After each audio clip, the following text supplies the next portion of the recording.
You're listening to Irish Illustrated Insider. It's a Wednesday, unusual for us, usually on Monday, but it's Wednesday, March 10th. Thanks for being patient and waiting for us. I'm Tim Priest with Tim O'Malley from Irish Illustrated, joined as always by Pete Sampson from The Athletic. And since we last gathered 9 days ago, Notre Dame received a verbal commitment from Steve Angeli, the quarterback from New Jersey. Just this morning, Amorian Walker, the pretty underrated 3-star wide receiver. And then, of course, everybody was very interested in Drew Allar, the quarterback that everybody loved. A lot of Notre Dame fans loved more than Steve Angeli, and he verbally committed to Penn State. Guys, let's start there, and your thoughts on Angeli, Allar, and then let's get into Amorian Walker. I mean, I think the quarterback stuff is consistent with, what we've been talking about for a while. Like the evaluation and process of quarterback recruiting, I think is fascinating because there's a clear timeline at a position where you can only take one. And I talked to Angeli yesterday about sort of, all right, you see Ty Simpson commit, you see Drew Allar get offered. Does that sort of speed things up for you? And he said no, but at the same time, like, you would be an idiot not to acknowledge that that's happening. That, and the way I would describe it is like you're playing musical chairs and like there are a few chairs left. So you got to make a decision. He did. I think his development is really interesting. His high school stats are not popping off the page at all. Essentially, like his season was one game for Tyler Buckner. The level of competition is much different than what Buckner played against, but still I think it's a nod to development that Reese sees something in him that 24/7 rivals maybe don't. And to be fair, I mean, rivals does have him as a 4-star prospect. 24/7 is a little lower on him, and it's a 3-star. I think I mentioned last time we got together that I felt like the post Buckner quarterback commit didn't need to be and probably wouldn't be as highly thought of by everybody outside of Notre Dame's walls as the 1-2 years down the line. And it's just, unless you're a factory that is bringing in the top quarterback every year, that makes sense. I mean, I don't know how many 5 stars and high 4 stars want to follow Buckner if they believe Buckner is going to be a 3-year starter, right?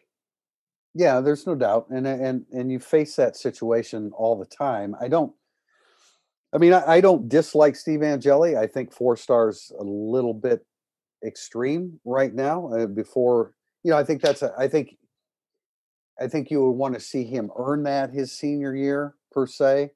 But I think he's made good progress. With Allar, everybody can see the upside, the talent. I would like to see a realistic statistic on his interceptions. I mean, how would people feel about Drew Allar if he threw 8 interceptions last year, or 10 interceptions last year, or 12 interceptions last year?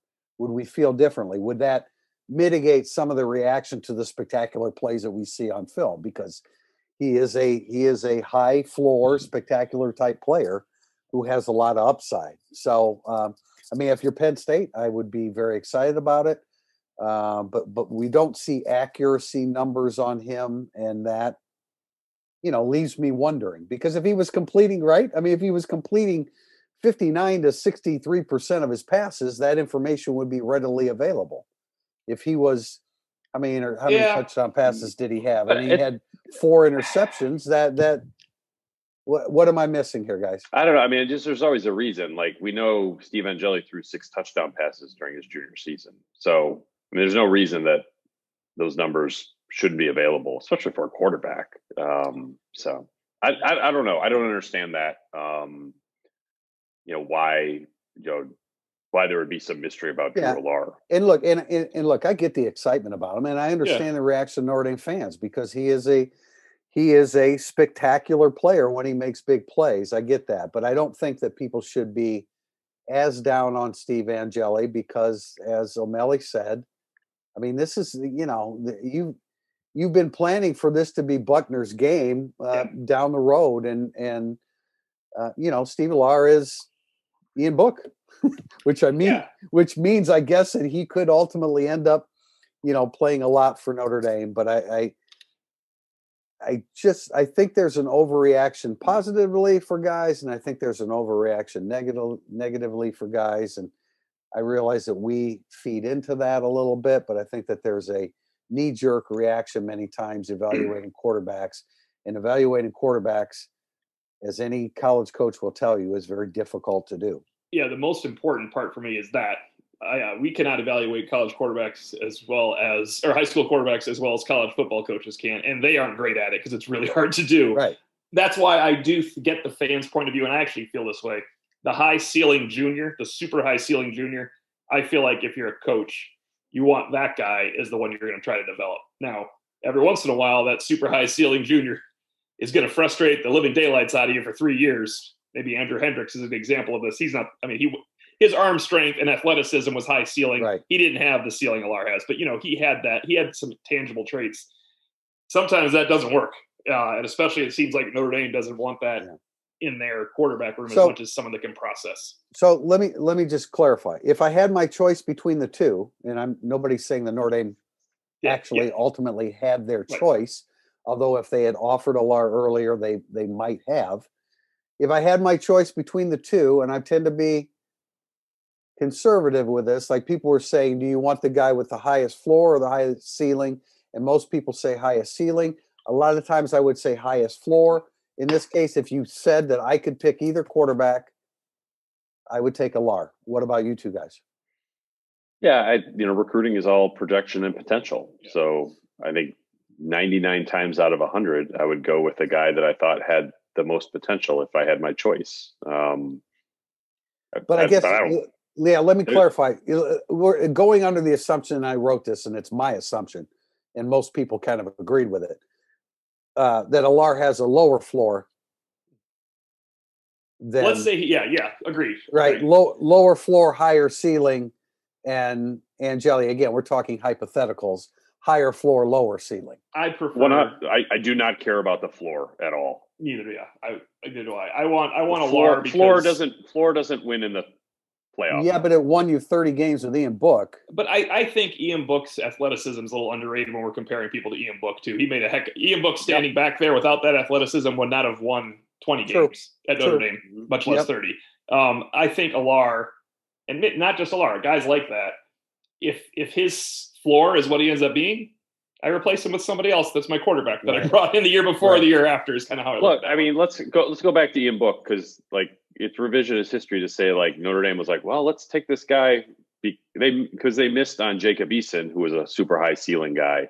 Malik Henry, high ceiling, low floor. Obviously, he was below that floor. That floor, I don't want, Pete. I don't. That's how. I mean, that's how everyone recruits and should. You're looking for the highest ceiling guy you can get, and then you trust yourself as a coaching staff that you can develop a guy to hit that ceiling. And Tim, so who would you choose here? High floor or high ceiling? Assuming what I said is the case with these two. Alar, high ceiling. Yeah. I always want high ceiling because I just bench him if he doesn't work out. Yeah, I agree. But I do think Angeli's improving. I think he's getting better. So we'll see. Amorian Walker. I had looked at him prior to this morning. We were kind of awakened with the news that Amorian Walker had verbally committed Notre Dame. He's ranked 840 something. And so I know a lot of people are going to look at that and say Notre Dame's settling for a 3-star receiver. They don't seem to be killing it on the recruiting trail with wide receivers. I think the guy has a lot of upside. I don't know how much either of you two have seen him. I mean, he's long. He's athletic. He's not a burner, but he's fast. At his size, his ability to cut on a dime and not just a 90-degree angle out, but less than a 90-degree angle. He's pretty good. I think he's got a lot of ability. I think he's probably a 5-year guy at Notre Dame to fully maximize him. This is a take for me all the time, but I don't want it to be a Cam Hart one wide receiver class take when that happens. If this is your take, I like the ceiling here as well. I think he'll develop and be a higher ranked player. We're getting weirdly misreported 40 times on apparently whatever you read. His coach, for some reason, thinks he's faster than everybody else. So kudos to his coach for telling him he's a legit 4.4 guy. But, he reported a 4.56. It's on his film, right? His coach was saying he's faster than that, which maybe he is going to be faster than that. But the real key, I found it interesting that Terry Joseph wanted him as a corner. That is a tall, rangy corner. He's got a lot. I bring this athlete in all the time, but I want more of that. I think his time. I think he'd probably be better in a 60 than he would be in a 40. That's good. Yeah, that's a good point. Because his strides are as long. His strides are about as long as you're ever going to see a wideout have. Pete, have you had a chance to see him? I have not. I know, like in the all-time since 2000, I think the 24/7 composite, like recruiting rankings of like every receiver and tight end Notre Dame has signed, he's 73rd out of 78. He'll go higher, though. He'll go higher. 75th is John Carlson. So, like, just can file that away. I would imagine. I would just say, like, the way O'Malley's describing it, I think is a good way, because it's like taking Ade Ogundeji as your first defensive end, which, like, you'd be like, well, if you tell me you're going to get Kareem and Hayes, like, and Okwara, then I'm cool with it. So maybe that's sort of where he fits in that realm at receiver. I would think that would be Notre Dame's hope. Frequently people want a comparison, and I don't like making comparisons when there isn't one. Like, I think somebody asked me, is there a comparison on the current team? Well, I would have compared him to somebody on the current team if I felt that he did. I think his body is like a combination of he's taller than Chris Brown and Will Fuller, but I think it's similar to that. He's not as fast as either one of those, regardless what his coach says. If he's as fast as one of them, this is going to be quite the thing. If he was as fast as either one of them, then he would be rated higher than 849th probably right now. But he has a chance to move up, and I do think that there's potential there. I think football is really important to him. I know that sounds like an obvious statement, but I think he's working. That's not always really true. It's not always true. Yeah, and I think he's working, really hard to get better and get stronger as he goes. He's got to get stronger. I mean, he really does. And that's why when you see his cutting ability, it's way better than you would think for a kid that just isn't that strong yet, probably isn't that strong in the quads and the legs. So we'll see with that. I did want to, before real quickly jump into basketball, and we have questions in the second segment, but Joshua Burnham, is there any mystery here as to what's going to happen with the linebacker that is expected to verbally commit on St. Patrick's Day, March 17th? Michigan linebackers committing on St. Patrick's Day is a new thing, I guess. It would be. Yeah. Nolan Ziegler did it last year. Yeah. Michigan based. I get you. Right. I mean, I don't think there's going to be a great mystery here. It's 1 week from today. His birthday is on March 17th. So that, in fact, I think Sinclair said both him and Ziegler are born on March 17th. Is that right? Tim, did you see that? Yeah, I don't know. Anyway, so we'll see. But I like Burnham a lot. Great length. Great length, great range, sideline to sideline. Versatile. I think you can do a lot of things with him. A lot of people have said Rover. I look at him more as an inside linebacker, but Notre Dame will determine that. And I don't think you can go wrong. I think he's going to be a good football player. I'll be happy to drive up and see him in the summer in Traverse City as well. Yeah. I love him as a prospect, and I also like him inside, but I've also decided I am never going to see a guy as a Rover ever again after Usu Koromora played Rover. I'm just going to be like, nope, not quick enough. Sorry, not athletic enough. Everybody I look at, nope, can't play it. So I'm gonna move everybody inside now. Good point. Notre Dame basketball looked dead in the water last night. I'm watching this, and I'm phrasing the question in my head after the game to Mike Brey, and I'm going to say, Jawan Durham developed this year.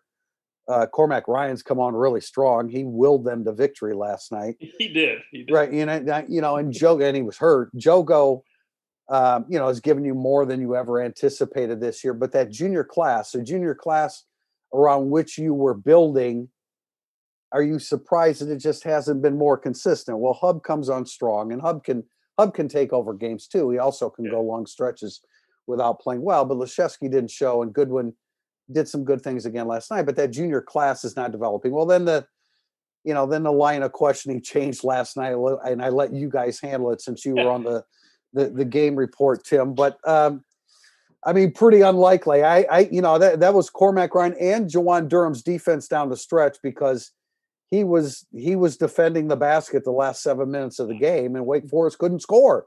I don't care how many career block shots he has, and that he's fourth in Notre Dame history, and that he's third in the ACC this year.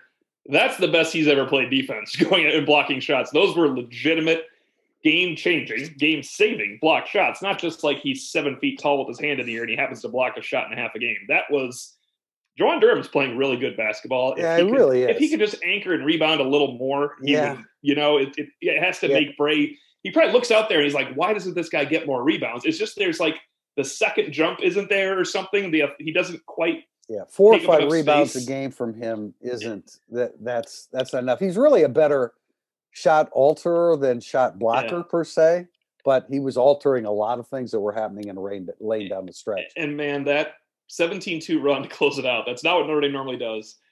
And without it, the tune today is absolute oblivion for Notre Dame's basketball program. That is an amazing change. I mean, it's a first round win over Wake Forest, but it makes everybody happy. The 6-16 Wake Forest. Right. Let's keep some things in perspective, and we'll get into more Mike Brey and et cetera in segment 2. But Pete, you want to finish it off with your basketball thought? I mean, I was shocked that they came out as flat as they were based on how they played over the weekend against Florida State. You're just like, wow, where has this team been all year? You think you want to build on that, and there was a certain defiance in the tone after Florida State. And then to not back it up out of the gate was kind of shocking to me. But you mentioned the junior class. I guess that's why Cormac Ryan and Trey Wirtz are there, right? They needed something more than what that junior class was providing, and they found it in that 1-2 punch there at the end from Ryan to Wirtz for the win. Trey Wirtz knew it was in. He was already going to celebrate as soon as he released it. Robbie Carmody gets drilled by Elijah Morgan and takes a nosedive. I mean, I think he flattened out enough to just kind of slide across. Yeah, he looked like he was celebrating. He kind of saved himself for the awkward fall. Got a belly or a chest down, I think. And you could see that he was still limping after he got up. So I don't think that there was any further damage to his recovery, but that's for next year's team. Segment 2 coming up, burning up the boards. Thank you for listening to the Irish Illustrated Insider Podcast. If you enjoy our coverage of Notre Dame football, please consider supporting the podcast with a small donation. Go to irishillustrated.com/support. Your support will help Irish Illustrated continue to be the leader in coverage of Notre Dame athletics. Segment 2, burning up the boards. First question, CMU Pens fan. Many people speak about Brian Kelly, the coach, now. What were your thoughts on him when he was hired? Has he met or exceeded your original expectations? Polished. Question. Yeah.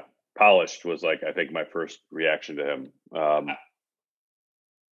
I wanted Stoops, I remember, going all the way back. That was kind of the choice. If I had a choice, it became pretty clear it would be Kelly during the process. Watching, I do remember wondering, man, this is just a drastic change in philosophy offensively and everything. But I thought, maybe that's what they need. And, as it turns out, my first impression of him when he got there was not good. Those first 2 years, I thought he did not I thought he tried to do square peg, round hole and all that. Yeah. And obviously it's improved since. Because after those 2 years, we're looking at 3 nationally contending seasons out of the last 8 or 9. Yeah.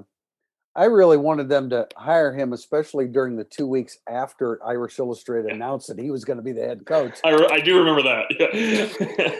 Because I was starting to get a little worried that, we knew he was going to be the head coach 2 weeks in advance. But, he was the hottest name in college football. I mean, of the up-and-coming, let me clarify, of the up-and-coming coaches, he was the hottest name available, and I wanted him to be the head coach, and he was. Now I was surprised at.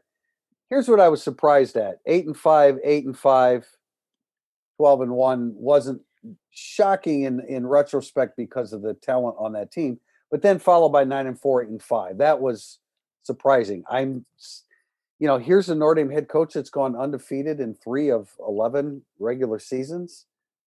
That doesn't happen very often at many places. It hasn't happened a lot at Notre Dame. So I think in that respect, he's exceeded expectations. But in one of those 3 years when they played Alabama for the national title and then the playoffs, you've got at least one of those 3 years you have to break through and win a game in the playoffs of the last two.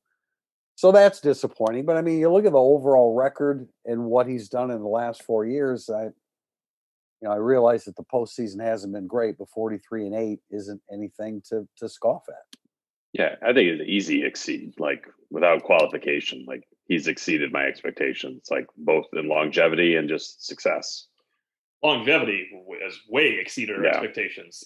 I would have. We were on watch for 4 years, right? So we thought he'd and like maybe my perspective is different just because like I started covering Notre Dame in 2000, so like that first decade that I was on the beat was not 1990 to 1993. Like I didn't see any of that myself. So, to just sort of stabilize the program and get things up to snuff. And then I like the last few years, just like accepting Notre Dame for what it is and really leaning into it. I think he's done way more than lip service on that. Like, I think that's been a big transformation for him. But he has to win a few more big games. I mean, everybody agrees with that. And he's come up short in that area. Next from the real Bob Nas, knowing Notre Dame's 2-year at best shelf life for Marcus Freeman, are there lessons other coaches can take from his recruiting style, or is that so personality driven it cannot be incorporated? I really think it's very personality driven. I mean, this is a guy that he gets it. He loves it. He's as relentless recruiting as he is coaching his players on the field. Everybody can work harder, right? But not everybody can do it as well as him. And we keep seeing and hearing examples on a daily, weekly basis of this guy just absolutely going for it and attacking it, recognizing the shortcomings within the program talent-wise, and doing everything he can within the parameters of Notre Dame, of course, to upgrade the talent level. I don't know. You can't teach that. You can insist on a greater effort, but you can't teach the magic that he has recruiting.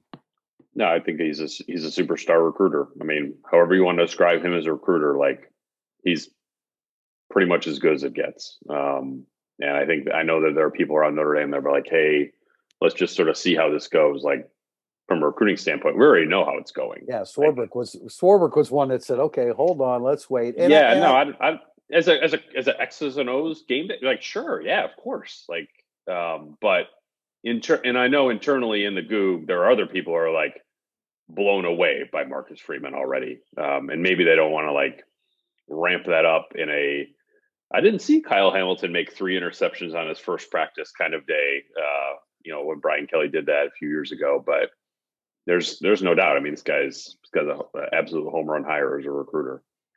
Question from Dashing Domer. Do you favor high turnover of assistant coaches, rifling through them until you find top recruiters, a la Coach Freeman? Yes. It works at Alabama. I worked for Lou Holtz too. I don't mind turnover with assistant coaches. I like retaining really good coaches. I didn't want Clark Lee to leave. It might work out as a blessing, but Clark Lee, I would not have voted before I knew who they were getting. Why would you want Clark Lee to leave? He's a good coach, but I have no problem. Worked out pretty well, hasn't it? Yeah, I have no problem with the constantly trying to upgrade it among coaches, just like players. I've said it before. Lou Holtz averaged 3 coaching changes a year. A lot of those were coordinator roles or head coaching roles. A lot of them were, it was always funny, and I don't know if I've ever said this, but you could always tell on the practice field with a new coach, if he couldn't relate well to Lou Holtz, that guy's days were numbered, man. I mean, and you could see it. Like if they were intimidated by Lou Holtz, they weren't going to last. If you could see that relationship being developed on the practice field back in the day when we were always on the practice field, you knew it. But I'm a little old school here, maybe a lot old school. I don't believe in the concept of choose a coach for recruiting first and coaching second. I believe in finding the best on the field coach you can find who's also a high level recruiter. I don't think you can do it backwards, because at the end of the day, especially on the collegiate level, it's still about development. and you've got to have a really good coach coaching your tight ends and your offensive line, et cetera. I do think you can do that in college basketball, though, with your assistant coaches easily. I would agree, and you're dealing with a much smaller sample size and fewer positions, and fewer body types and qualifications, et cetera. But I still think you still have to have a guy that knows how to coach football on the field. DMAC 40, have you heard anything this offseason that gives you optimism that the Irish might open up on offense and possibly incorporate tempo? It was a no-brainer for Tommy Rees to play to his strengths last year, but this year those strengths are different. I haven't heard anything, but I don't feel like I need to hear anything. I know that Tommy Rees is a young coordinator, but they're not going to approach offense in 2021 the same way they did in 2020. That doesn't make sense. We go back to when Brian Kelly said, he said this last year, if I asked Tommy Rees to go 5 wide, he would design an offense that is 5 wide. So I don't understand why people don't believe in Tommy Rees. I realize that they don't like him because they didn't like him as the Notre Dame quarterback.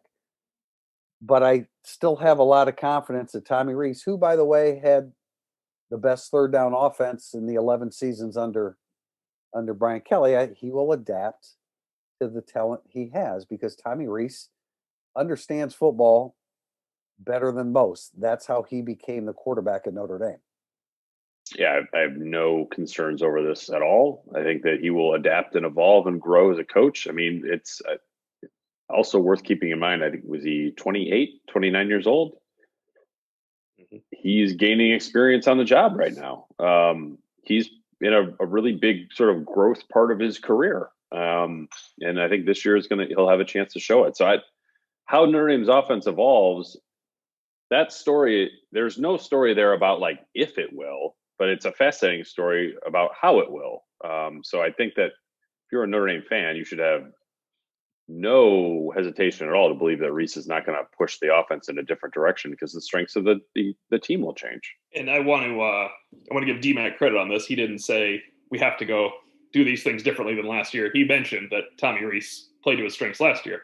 Right. And he will again. And I want to tell you something. Last year, if you named the top 6 players on offense going into the season, you would have said the 5 offensive linemen, or 4 of them, Ian Book and someone else. And now you'll say Kyron Williams, Michael Mayer, Chris Tyree, hopefully Jack Cohn, 1 offensive lineman, and let's hope it's the wide receivers, which all of a sudden opens you up to, all right, let's see what we have. Maybe Braden Lenzy, Jordan Johnson, Kevin Austin are much better to have out there than a second running back or a second tight end. But last year, there was no % chance that a wide receiver was going to be better out for the number 2 tight end, Michael Mayer. None. Did we ever take a question on Notre Dame's improved third down conversion rate? I don't think we ever got a question on that. We had a lot of questions about the red zone, and rightfully so. They have to get better in the red zone, and presumably that's part of the development for Tommy Rees. It doesn't make a lot of sense considering he had a veteran offensive line, and they had a bunch of rushing touchdowns. But he needs to get better there, and I think we're all in agreement that we have confidence that he will play to his strengths because he understands offensive football really, really well. Ryan's 739, a blast from the past for Priester. Is this the spring Darnell Ewell finally breaks out?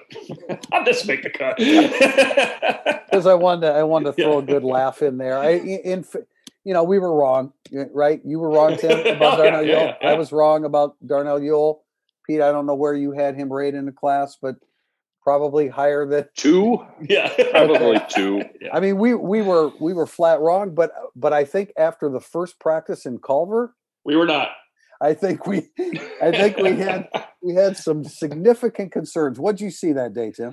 I'm not gonna say I called his career, but I did call his season when he was the last guy to change fields every time they changed fields. In a nice 73-degree day with what? Wearing shells? Not even shells, no pads running around. That's a bad look. He just did not see the vision for himself football-wise. He just didn't. He just didn't.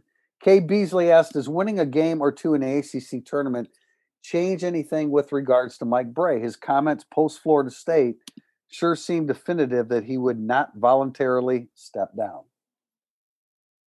The situation, the situation that confuses me all the time with Brey is if you watch like the Boston College game and said, all right, that's it.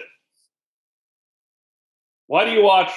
What if they beat Florida State, Wake Forest, North Carolina, Virginia Tech, and be like, oh, wait, that's not it. You have to take the whole body of work. It even surprised, it's not like football, I guess, where when Jack Schwarber said about Charlie Weiss, we didn't see Navy coming. Remember when they lost to Navy in 2009 and they lost the rest of the games too.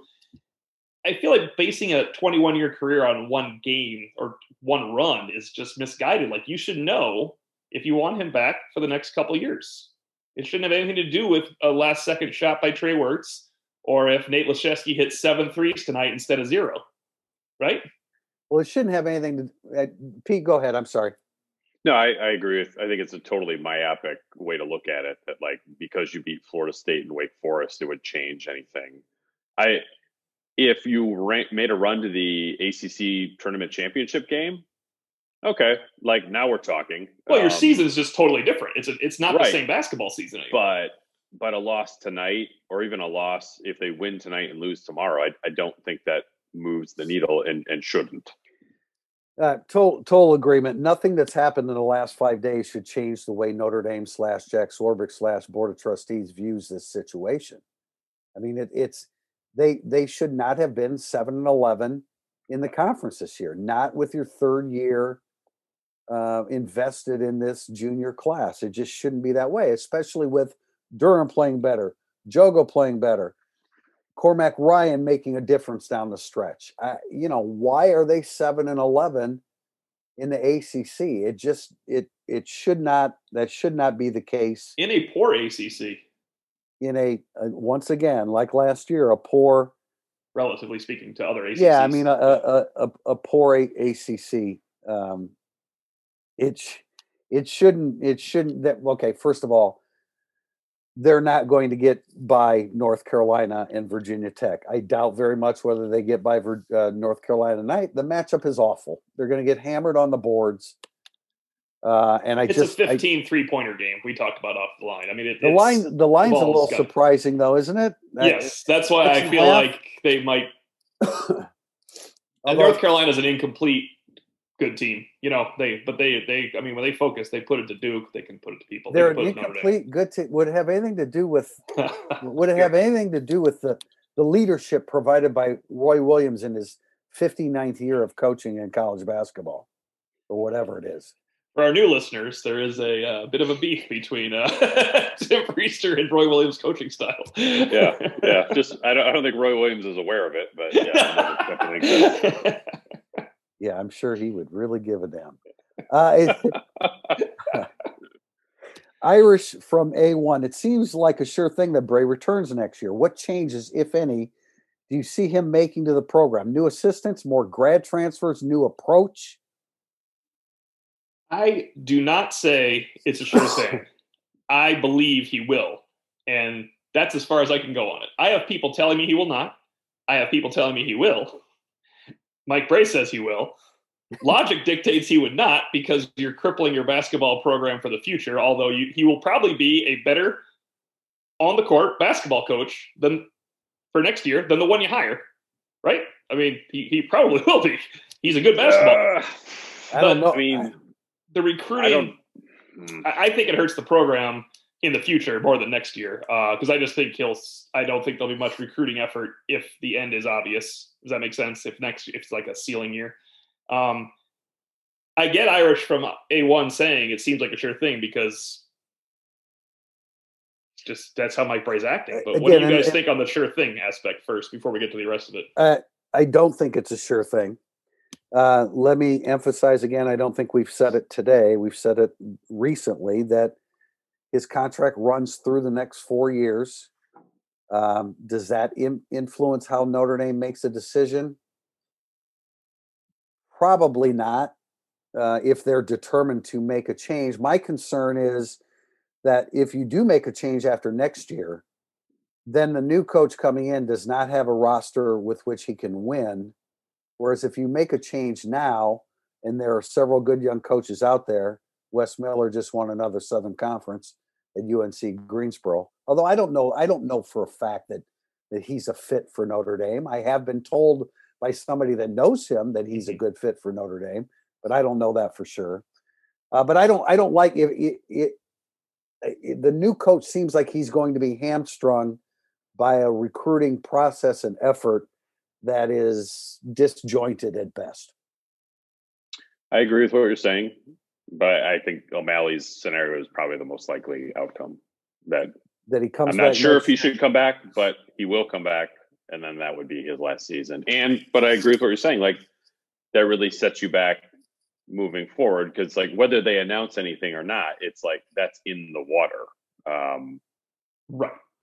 So it's but I was just like, if Notre Dame replaced Brey with Wes Miller or Porter Moser or John Beeline, I do want to commend you. I do think Porter Moser's a good choice. Let's just say like Porter Moser or John Beeline. We don't even need to have this discussion. Like, as from a coaching acumen standpoint, like that would be an upgrade with what they have, I think, in terms of energy, and just sort of like the arc of where those coaches are in their careers. I do think. I think Mike Brey has proven time and again that he can prepare a team well, and he can be a really good in-game coach and make really good decisions. If you hold them to that level every time out, I mean, nobody can live up to that and out-coach the opposing coach every time out. Right? You know, I will say we are in a it's just like Notre Dame with their quarterbacks and Brian Kelly and everything.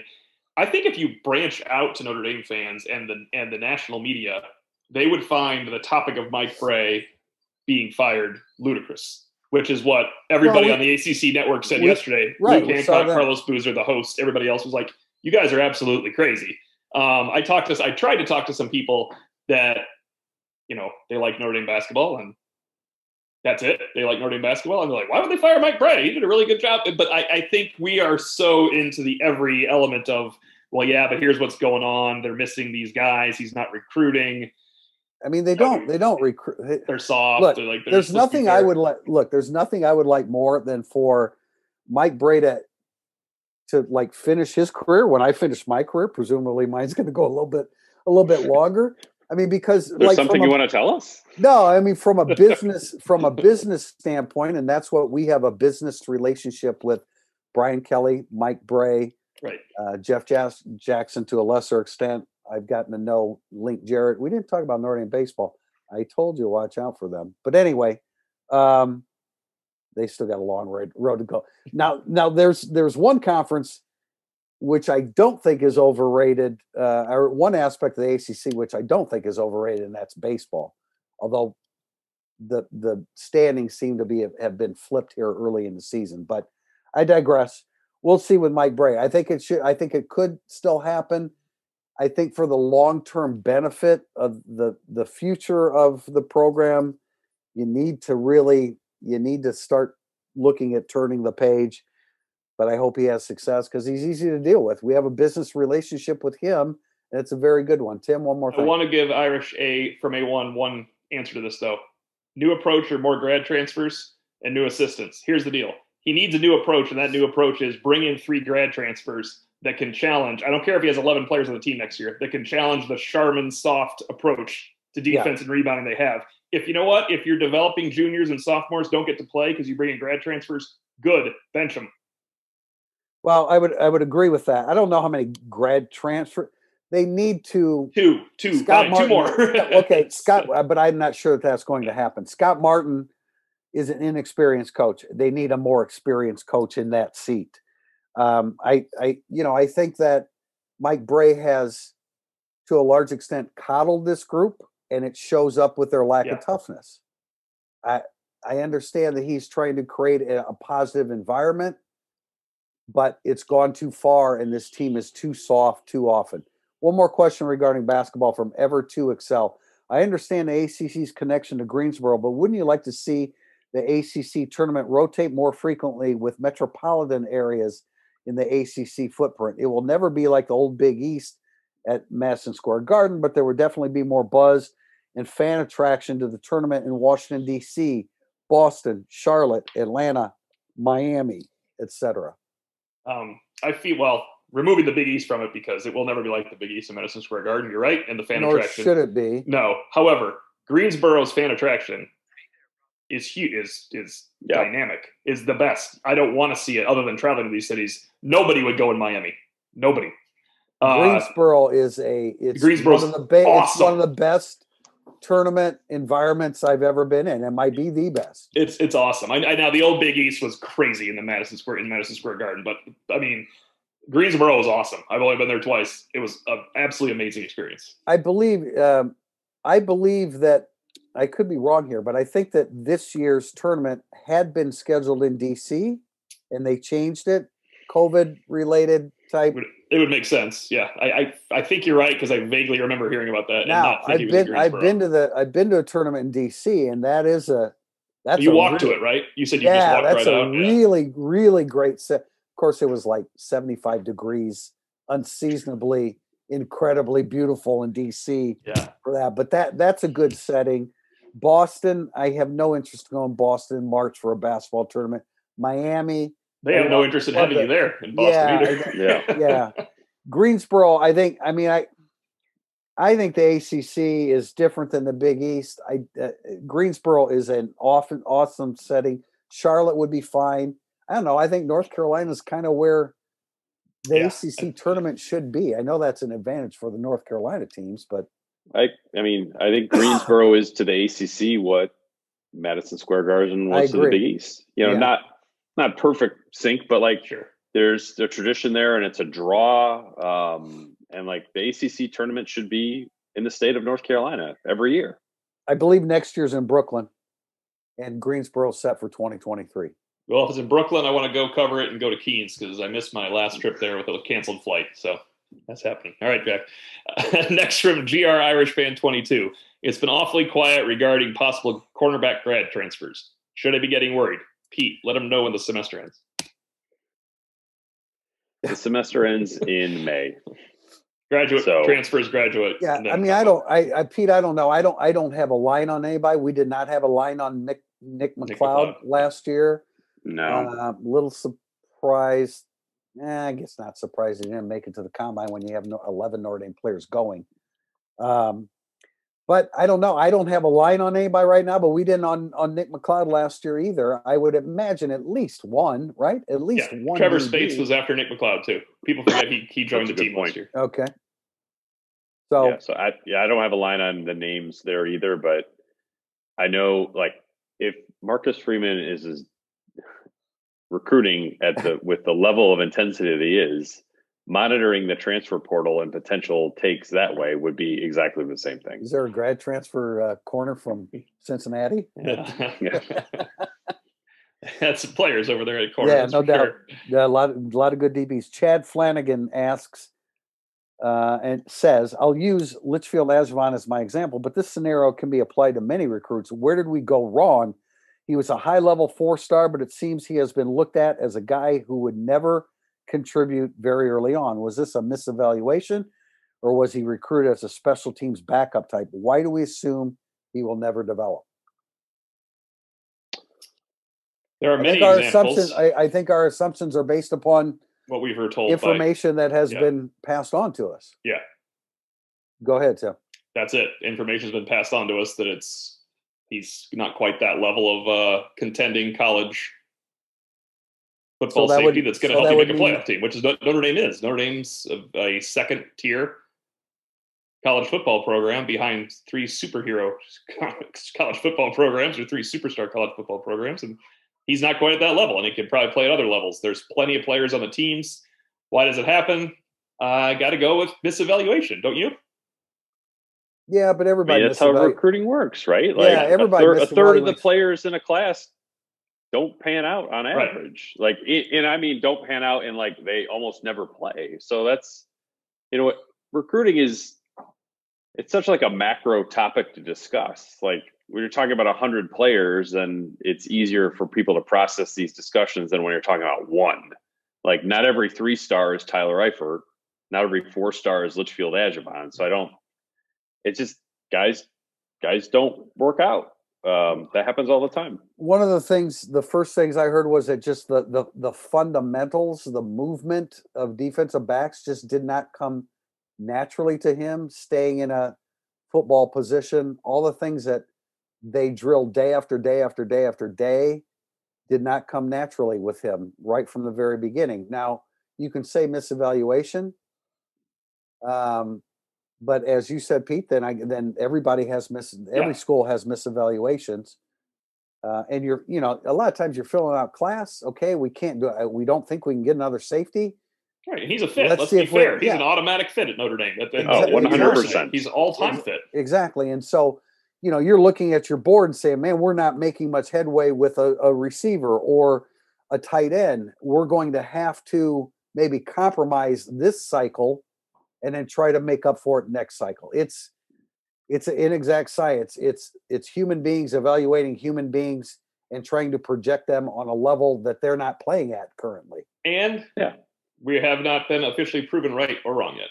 Litchfield Edgevon has plenty of time left. We should be fair to that. We get on players when they're seniors that play a lot and play poorly, and I think that's part of our job. But he has plenty of time, Litchfield Edgevon, and they sure could use them to develop. The tea leaves don't seem great, but there's an opportunity right there. Right. Finishing up from Jay Jude, spring practice is about to start. What player do you think Notre Dame fans will obsess over most on his lack of involvement? Seems to be at least one or two every year, and that carries throughout the fall football season.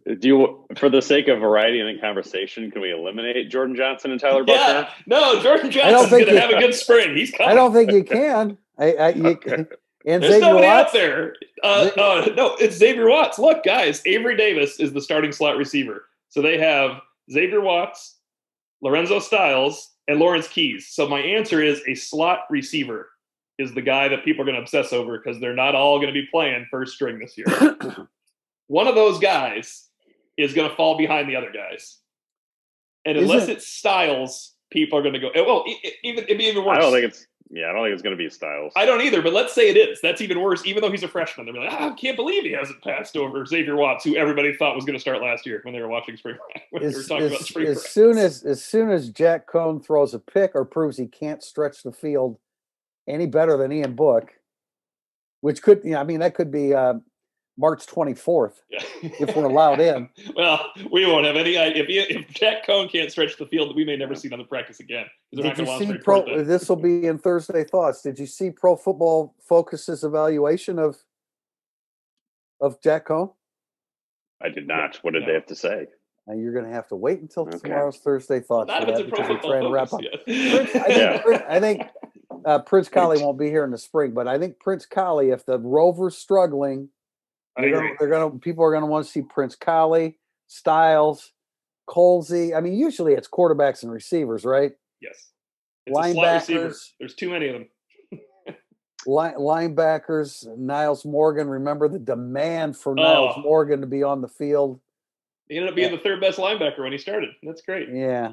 But Buckner and Jordan Johnson, they're at the top of the list, man. It's going to be hard to unseat them at the top of this list. I'm telling you, Lawrence Keys, who as great as Lawrence Keys was last year on message boards when he wasn't playing, he is going to be equally bad this year when he's ahead of Styles and Watts. And they're going to say, what do we have that senior in there for? There's no reason for that guy to be. Well, if Keys is a lot stronger, then he deserves to be ahead of those guys. If he's not, then it's open for debate. Hey, had a good time today. We appreciate you joining us. We fully intend, right, Jack, to be back on Monday of next week, barring any after the ACC championship appearance. Barring life getting in the way of what we do every day. Thanks for joining us. This has been Irish Illustrated Insider.